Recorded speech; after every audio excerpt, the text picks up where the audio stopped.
Hi hello నమస్తే welcome back to Suman TV. ప్రస్తుతం స్టూడియోలో ఉన్నారు ఎస్ఎల్వి డెవలపర్స్ వారి SVR green city ventures HMDA project director Vinay Raju గారు. సార్తో మాట్లాడదాం. నమస్తే సార్. నమస్కారం అండి. సార్, అసలు రియల్ ఎస్టేట్లో రావడానికి ముందు మీరు ఏం చేసేవాళ్ళు? రియల్ ఎస్టేట్ రావడానికి కారణాలు ఏంటి? మామూలుగా చూసుకుంటే రియల్ ఎస్టేట్ అనగానే ఫస్ట్ అసలు భయపడతారు. ఇది చాలా చీటింగ్, ఇందులో మోసాలు ఎక్కువ జరుగుతాయి, లాస్ అయిపోతాం, మనం నష్టాలు ఎక్కువ ఉంటాయి అంటారు కదా.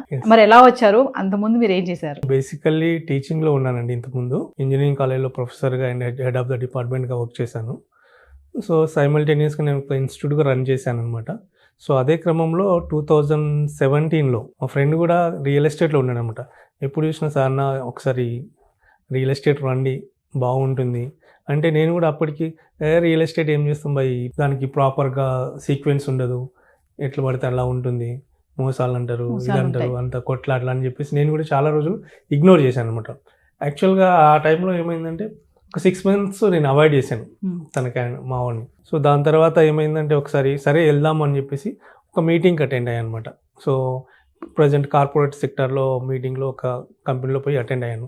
సో ఆ రోజు నాకు అనిపించింది, మనం ఎంత కష్టపడుతున్నాం, మనం ఏం చేస్తున్నాము, సో మన ఎర్నింగ్ ఏంటిది, మన నాలెడ్జ్ కూడా ఎంత మంచిగా ఉన్నా కూడా సొసైటీలో ఏంటంటే డబ్బు ఉండాలి, స్టేటస్ ఉండాలి, ఓకేనా. దాంతోపాటు మంచితనం ఉంటే మనకు ఒక గుర్తింపు ఉంటుంది.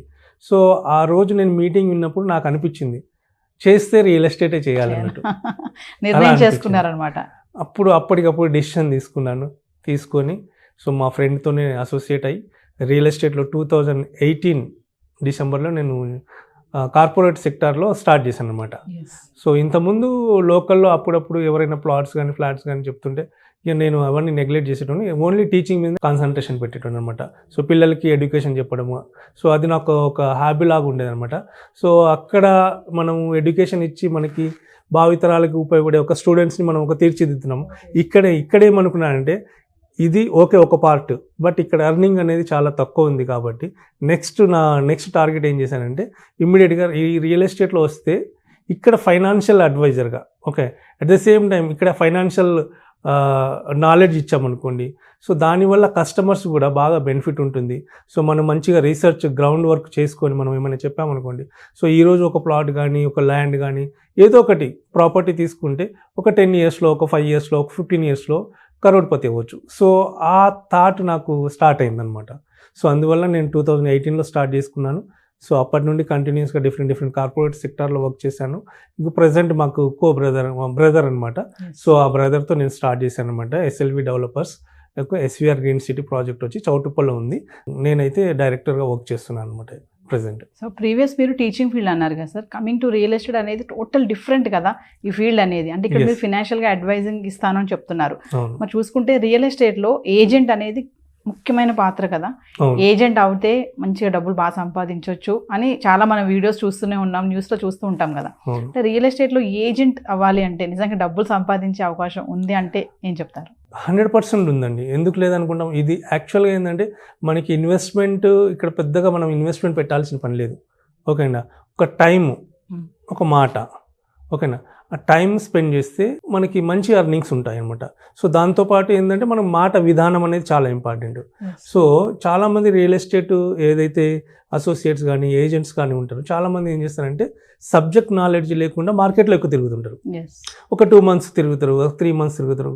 అసలు బ్యాక్గ్రౌండ్ అనే వర్కే చేయకుండా, సార్ ఇక్కడ అపార్ట్మెంట్లో ఫ్లాట్ ఉంది, లేకపోతే ఇక్కడ ప్లాట్ ఉంది, సో పలానా ఏరియాలో ఉంది, సో దాని యొక్క బేసిక్ అనుగుణంగా ఒక కస్టమర్కి ఏం కావాలి, ఎప్పుడైనా కస్టమర్ మనకి ఏదైనా డౌట్స్ అడిగారనుకోండి, దానికి మనము రెక్టిఫై చేసే విధంగా సబ్జెక్ట్ నాలెడ్జ్ పెంచుకొని ఉంటారు చాలామంది. మోస్ట్ ఆఫ్ ద రియల్ ఎస్టేట్లో వర్క్ చేసే వాళ్ళు, ఏజెంట్స్ కానీ అసోసియేట్స్ కానీ బేసిక్ థింగ్స్ మర్చిపోయి ఉంటారనమాట. సో దాన్ని మనము క్యాచ్ చేసుకొని కస్టమర్కి ఎవరైతే ప్రాపర్టీస్ హంటింగ్ చేస్తున్నారో వాళ్ళని మనం ఐడెంటిఫై చేసి ప్రాపర్గా గైడెన్స్ ఇవ్వగలిగితే డెఫినెట్గా వాళ్ళు మన త్రూనే లాంగ్ టర్మ్ అసోసియేట్ చేస్తారు. సో ఈరోజు ఎవరైనా కస్టమర్ మన ద్వారా ఒకరు అనుకున్నారనుకోండి, సో దాని తర్వాత ఈరోజు ఈ పలానా డేట్ రోజు ఈ 2024లో కూడా అట్ ద సేమ్ టైం మళ్ళీ ఇంకొక 5 years తర్వాత మళ్ళీ ఇంకొక ప్రాపర్టీ తీసుకోవడానికి సేమ్ కస్టమర్ రిపీట్ అవుతుంది. ఈ కస్టమర్ బేస్ని బిల్డప్ చేయడంలో చాలామంది ఏజెంట్స్ అనేది ఫ్లాప్ అవుతున్నారు అనమాట. ఎందుకంటే service oriented. So real estate అనేది సర్వీస్ ఓరియంటెడ్, కంపేర్గా మనం ఇన్సూరెన్స్ సెక్టర్ కూడా సర్వీస్ ఓరియంటెడ్ అనమాట. సో ఇక్కడ మనం సర్వీస్ ఓరియంటెడ్గా ప్రాపర్గా మనం కస్టమర్కి ఇవ్వగలిగితే మనం ప్లెంటీ ఆఫ్ ద అమౌంట్ అనేది మనం ఎర్నింగ్ చేయవచ్చు అనమాట దీంట్లో. Sir, as a HMDA project డైరెక్టర్గా ఇప్పుడు రియల్ ఎస్టేట్లో ఎక్కడ ఇన్వెస్ట్ చేస్తే బాగుంటుంది అంటారు? అంటే ఇప్పుడు హౌసెస్ ఉన్నాయి, ప్లాట్స్ ఉన్నాయి, అగ్రికల్చర్ ల్యాండ్స్ ఉంటాయి కదా, ఎక్కడ చేస్తే బాగుంటుంది అంటారు ఇన్వెస్ట్మెంట్ పరంగా చూసుకుంటే?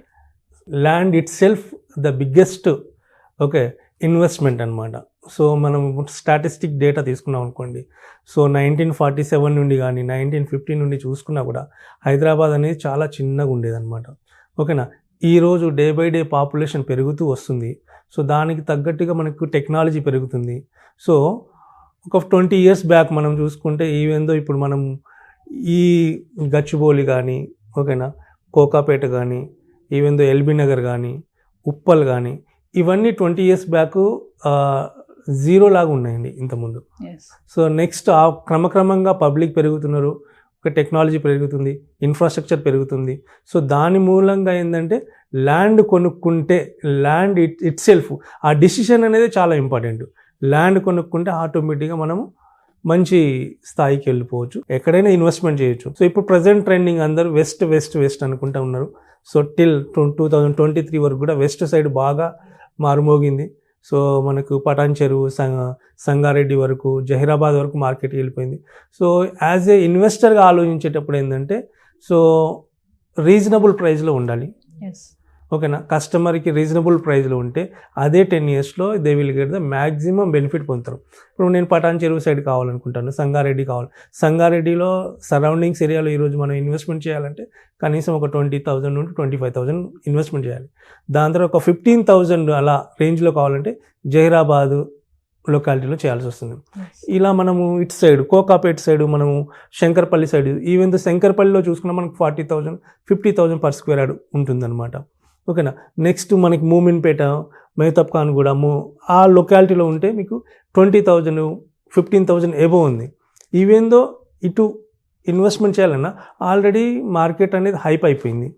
ఓకేనా, సో అలాంటి ప్లేస్లలో మనం ఇన్వెస్ట్మెంట్ చేయాలంటే మళ్ళీ మనకి రిటర్న్స్ అనేది చాలా తగ్గిపోతుంది. సో నెక్స్ట్ మనం బెంగళూరు హైవే అనుకున్నాం అనుకోండి, బెంగళూరు హైవే ఆల్మోస్ట్ షాద్ నగర్ క్రాస్ అయిపోయి జడ్చర్ల వరకు వెళ్ళిపోయింది మార్కెట్. సో షాద్ నగర్ వరకు మీకు ఇప్పటికీ 20,000 18,000 ఆ రేంజ్లో ఉన్నాయి. సో ఎక్కడికి వెళ్ళినా కూడా ఇన్ఫ్రాస్ట్రక్చర్ డెవలప్మెంట్ అవ్వకుండా రెసిడెన్షియల్గా మనకు మళ్ళీ పాపులేషన్ వస్తేనే మనకి వాల్యూ అవుతుంది అనమాట. సో ఈవెన్ దో ఏ లొకాలిటీలో తీసుకున్నా ఫస్ట్ మనం ఏం చూడాలంటే లొకాలిటీ బేస్డ్. ఓకేనా, సో మనం తీసుకునే ప్లాట్స్ ఎక్కడ ఏ లొకేషన్లో ఉన్నాయి. సో డెవలప్మెంట్ అనేది అందరు చేస్తారు, బట్ డెవలప్మెంట్ ఉన్నా లేకున్నా ఓకే రెసిడెన్షియల్కి దగ్గర ఉన్నాం అనుకోండి, సో ఆటోమేటిక్గా మనకు ఒక 5 yearsలో మంచి గ్రోత్ ఉంటుంది. అది ఎక్కడైనా కావచ్చు, డిస్ట్రిక్ట్స్లో కావచ్చు, హైదరాబాద్ సరౌండింగ్స్ ఎక్కడైనా. సో నెక్స్ట్ మనకి ఏంటంటే Vijayawada highway. So almost Vijayawada హైవేకి ప్రత్యేకంగా ఎప్పటి నుండో మనకి ప్రాముఖ్యత ఉన్నది. సో విజయవాడ హైవేకి కూడా చాలా స్కోప్ ఉంది. సో డ్యూ టు బైఫర్కేషన్ వల్ల విజయవాడ హైవే కొంచెం డెవలప్మెంట్కి నోచుకోలేదు. ఆఫ్టర్ బైఫర్కేషన్ తర్వాత ఇప్పుడు మళ్ళీ విజయవాడ హైవే, ఇప్పుడు మన వరంగల్ హైవే కానీ విజయవాడ హైవే కానీ, సో మనకి ఎక్కడైనా ఇన్వెస్ట్మెంట్ చేయాలంటే మేజర్గా ఇప్పుడు ప్రజెంట్ విజయవాడ హైవేలోనే ఉందండి. ఎందుకంటే రీజనబుల్ ప్రైస్లో ఉంటుంది. ఓకేనా, దానికి తగ్గట్టు లొకాలిటీ బేసిస్ ఇన్వెస్ట్మెంట్ చేసుకుంటే జస్ట్ స్పాన్ ఆఫ్ ఒక 5 yearsలో మ్యాక్సిమం రిటర్న్స్ పొందవచ్చు. సేలబుల్ ఉంటుందన్నమాట, కస్టమర్ ఇండివిజువల్ కూడా సేల్ చేసుకోవచ్చు. సో అలాంటి లొకేషన్లో మనం ఒక ప్రాజెక్ట్ స్టార్ట్ చేసామండి. సో అది కూడా చౌటుప్పల్ మున్సిపాలిటీలో మనం స్టార్ట్ చేసాము. సో అది దాదాపు ఒక 8 acres ఉంటుంది. సో రీజనబుల్ ప్రైస్తో మనం ఇస్తున్నాం అనమాట. సార్, ఒక వినయరాజు ఒక క్వశ్చన్ చెప్పండి. కామన్ క్వశ్చన్ ఏంటంటే చాలామంది ఇప్పుడు మిడిల్ క్లాస్ వాళ్ళని తీసుకుంటే వాళ్ళకు ఇన్వెస్ట్మెంట్ చేయాలి, మంచి ఇన్వెస్ట్మెంట్ అనుకుంటారు, కానీ సిటీ మధ్యలో కొనాలంటే వాళ్ళకి బడ్జెట్ పరంగా ఆలోచిస్తారు కదా, ఈ బడ్జెట్లో మనకి ఇక్కడ రాదు అనుకుంటారు. అలాంటి వాళ్ళు అవుట్స్కట్స్లో వెళ్ళి ఇన్వెస్ట్మెంట్ చేయాలి అని అనుకుంటే ఎక్కడ బెటర్ అంటే ఏం చెప్తారు మీరు? అదే అండి, ఇప్పుడు మిడిల్ క్లాస్ వాళ్ళైనా హై క్లాస్ వాళ్ళైనా ఎవరైనా సో ప్రైస్ అనేది చాలా important. Price important, locality important. ఓకేనా, ఇప్పుడు మనకి విత్ ఇన్ ద ఓఆర్ఆర్ మొత్తం జిహెచ్ఎంసీలో కలిసిపోతుంది. సో ఆల్రెడీ గవర్నమెంట్ అనేది అనౌన్స్మెంట్ చేసింది. నెక్స్ట్ డెవలప్మెంట్ ఉంది ఓకే అనుకుంటే ఓఆర్ఆర్ నుండి RRR మధ్యలో అనమాట. సో కొత్త సిటీస్, కొత్త స్మార్ట్ సిటీస్ కూడా ఓఆర్ఆర్ నుండి ఓకే RRR మధ్యలో ఏర్పడతాయి. ఈవెన్ దో ఇండస్ట్రియల్ కారిడార్ కూడా ఈ బెల్ట్లోనే మనకి ఎక్కువ డెవలప్మెంట్ ఉంటుంది. సో కాబట్టి ప్రతి ఒక్క మిడిల్ క్లాస్ ఆలోచించే వ్యక్తి ఏమని ఆలోచిస్తారంటే, సో మనకి రీజనబుల్ ప్రైస్ ఉండాలి, ఓకేనా, పబ్లిక్ ఫ్లోటింగ్ ఉన్న లొకాలిటీ ఉంటే బాగుంటుంది. సో మనం ఏంటంటే హైవేని బేస్ చేసుకొని ఒక విలేజ్ కానీ ఏదైనా టౌన్ ఉందనుకోండి, దానికి నియర్ బై ఉంటే కస్టమర్స్ ఎవరైనా తీసుకోవడానికి ఇంట్రెస్ట్ చూపిస్తారనమాట. సో మనకి జనరల్గా ఏంటంటే హైవే నుండి 5 కిలోమీటర్స్ 10 కిలోమీటర్స్ లోపల కూడా సో 8,000 10,000 అనే ప్రైజెస్ ఉన్నాయన్నమాట. సో మనకు అలా చూసుకొని దాన్ని బేస్ చేసుకొని మనము ఇన్వెస్ట్మెంట్కి వెళ్ళాలి. సో మనకి మేజర్గా ఏంటంటే లొకాలిటీ పరంగా సో రెసిడెన్షియల్గా మనకి నియర్ బై ఉన్నారా లేదా, విలేజ్ కానీ టౌన్ కానీ ఉందా లేదా, దాంతోపాటు మెయిన్ ఇంపార్టెంట్ పాయింట్ ఏంటంటే ట్రాన్స్పోర్టేషన్ కనెక్టివిటీ. సో మనకి కనెక్టివిటీ, ప్రాపర్ కనెక్టివిటీ ఉంటే సో మనము ఇన్వెస్ట్మెంట్ అనేది చేయడం చాలా సమంజసం అనమాట. సో కనెక్టివిటీ ఉంటే ఎక్కడైనా ట్రాన్స్పోర్టేషన్ కనెక్టివిటీ ఉంటే ఈరోజు ప్రతి ఒక్కరికి ఈవెన్ దో మిడిల్ క్లాస్లో ఉన్న ఓన్గా కార్స్ ఎక్కువ ప్రతి ఒక్కరికి ఉన్నాయి. సో ఒక జస్ట్ స్పాన్ ఒక 30 మినిట్స్ 35 మినిట్స్లో వాళ్ళ లొకేషన్లో చేరిపోవచ్చు అనమాట. ఒక మ్యాక్సిమం వితిన్ ఒక 40 మినిట్స్ జర్నీ ఉండేటట్టు, సిటీ నుండి 40 మినిట్స్ జర్నీ ఉండేటట్టు అలాంటి లొకాలిటీలో ఇన్వెస్ట్మెంట్ చేస్తే బాగుంటుందని నా ఒపీనియన్. సార్ చూసుకుంటే మరి ఎస్విఆర్ గ్రీన్ సిటీ వెంచర్స్లో మీరు ఇచ్చేటువంటి ఫెసిలిటీస్ ఏంటి? మీరు అన్నారు కదా సరౌండింగ్స్ అన్నీ చూసుకోవాలని చెప్తున్నారు, అంటే కాలేజెస్ కానీ స్కూల్స్ కానీ ఇంకా ఏమైతే బిల్డప్ అవుతున్నాయి డెవలప్ అవుతున్నాయి అవన్నీ కూడా, మన వెంచర్ ఏదైతే ఉందో దాని చుట్టూ ఉన్నటువంటి ఫెసిలిటీస్ ఏంటి? మన వెంచర్ ముఖ్యంగా మనకి చౌటుప్పల్ టౌన్కి అతి దగ్గరలో, ఓకేనా, ఉంటుందండి. మనది చౌటుప్పల్ యొక్క రెసిడెన్షియల్ ఇళ్ళ వెనకాలే ఉంటుంది. సో చౌటుప్పల్ అనేది ఆల్రెడీ ప్రాచీనమైన టౌన్. సో అక్కడ మనకి ఆల్రెడీ ఎడ్యుకేషన్ స్కూల్స్ కానీ కాలేజెస్ కానీ అవన్నీ ఆల్రెడీ అవైలబుల్ ఉన్నాయి ఇప్పుడు ప్రజెంట్. అండ్ మెడికల్గా కూడా ఓకే బాగానే ఉంటుంది.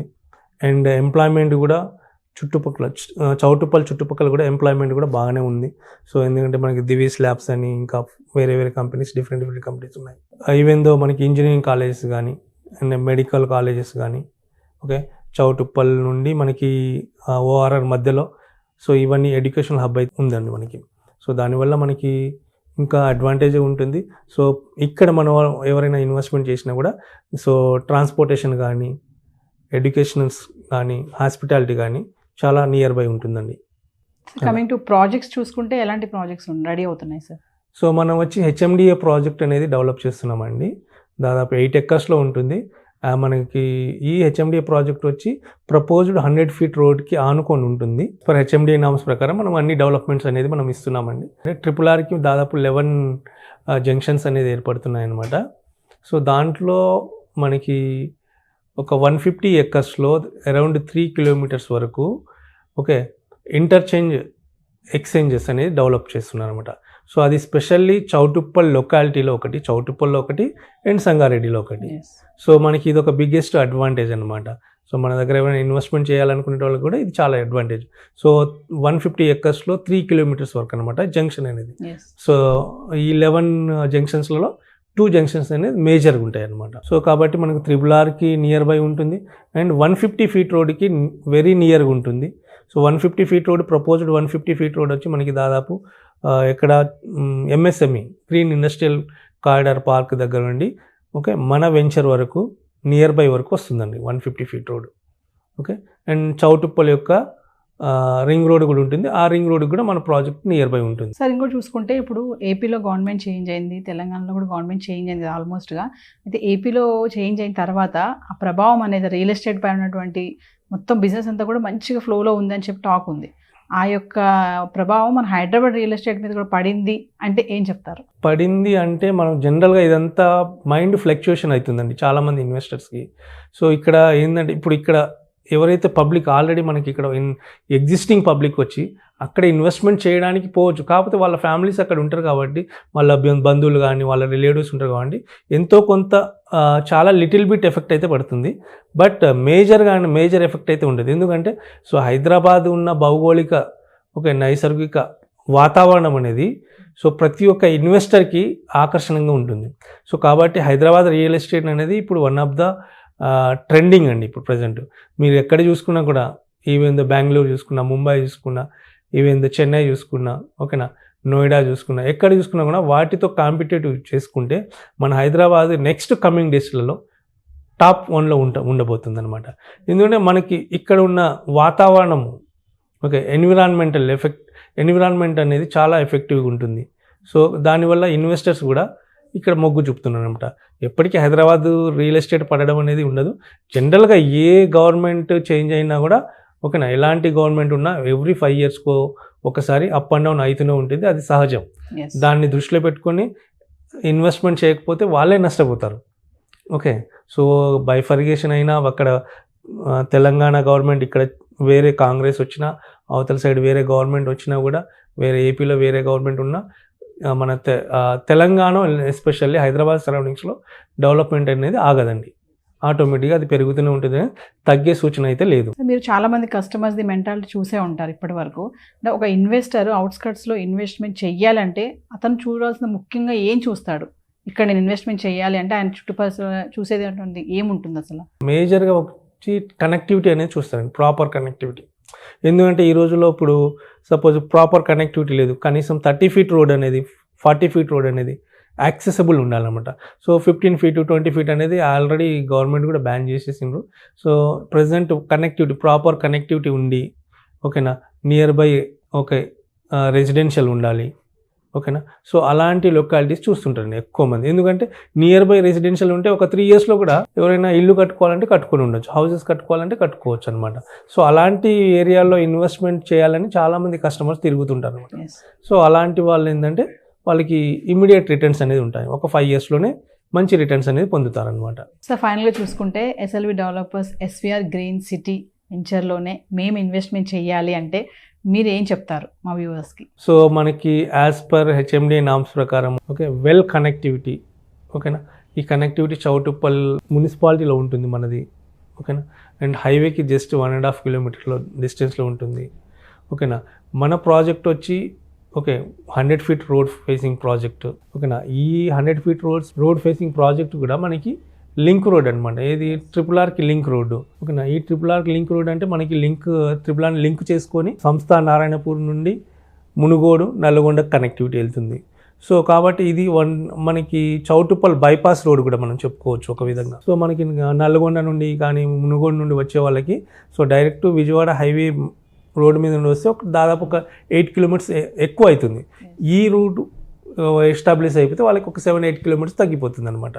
సో కాబట్టి ఇది ఫ్యూచర్లో మంచి లింక్ రోడ్డు, మంచి మనకి అప్రిషియేషన్ కూడా ఎక్కువ తీసుకొచ్చే రోడ్ అనమాట. ఈ రెరా HMD అప్రూవల్స్ ఇవన్నీ ఎలా ఉంటాయి? HMDA అండ్ రెరా అప్రూవల్ అనేది తీసుకున్నాము.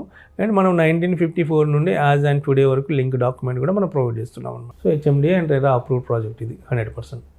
ఓవరాల్గా ఫైనల్గా వ్యూవర్స్కి ఏం చెప్పాలనుకుంటున్నారు ప్రాజెక్ట్ గురించి? ఈ ప్రాజెక్ట్ గురించి అంటే ఎవరైతే మనకి విజయవాడ హైవేలో ఓకే రెసిడెన్షియల్కి దగ్గరగా ఇన్వెస్ట్మెంట్ చేయాలనుకునే వాళ్ళకి ఇది ఒక మంచి ఆపర్చునిటీ అని చెప్తాను. ఎందుకంటే మన ప్రైస్ కూడా చాలా రీజనబుల్ ప్రైస్ మనం ఇస్తున్నాము. సో మీరు ఫస్ట్ ఒకసారి మార్కెట్లో ఎంక్వైరీ చేసుకున్న తర్వాతనే మన ప్రైస్ అనేది రీజనబుల్గా ఉంది అనుకుంటే మన దగ్గర ఇన్వెస్ట్మెంట్ చేయొచ్చు. దట్ ఇప్పుడు మనకి లిమిటెడ్ ప్లాట్స్ అవైలబుల్ ఉన్నాయి, చాలా లిమిటెడ్గా. సో మీరు ఒకసారి ఎంక్వైరీ చేసుకొని మన దగ్గర వచ్చి ఇన్వెస్ట్మెంట్ చేయొచ్చు. సో వాళ్ళకి భరోసాగా మేము ఇస్తున్నాము వితిన్ షార్ట్ టైంలో ఓకే. సో మంచి రిటర్న్స్ అనేది ఉంటుందన్నమాట. సో మేము దాంట్లో కూడా ఒక కన్స్ట్రక్షన్ ప్రాజెక్ట్ కూడా మేము డెవలప్ చేయాలని చూస్తున్నాము. సో దాదాపు ఒక 10-25 plots కన్స్ట్రక్షన్కి వెళ్ళాలని చూస్తున్నాము. సో సైమల్టేనియస్ ఆఫ్టర్ ఒక 3 months 6 months తర్వాత ప్లాన్ చేస్తున్నాం అది. సో వ్యూవర్స్ ఫైనల్గా వినయరాజ్ గారు చెప్పినట్టుగా మరి మీరు మంచిగా ఇన్వెస్ట్మెంట్ చేయాలి అని అనుకుంటే ఒక ప్లాన్తో కింద కనిపిస్తున్న నెంబర్కి కాల్ చేస్తే మీకు సార్ అందుబాటులో ఉంటారు. కాంటాక్ట్ చేయండి. This is Naveena signing off. Thank you sir. Thank you.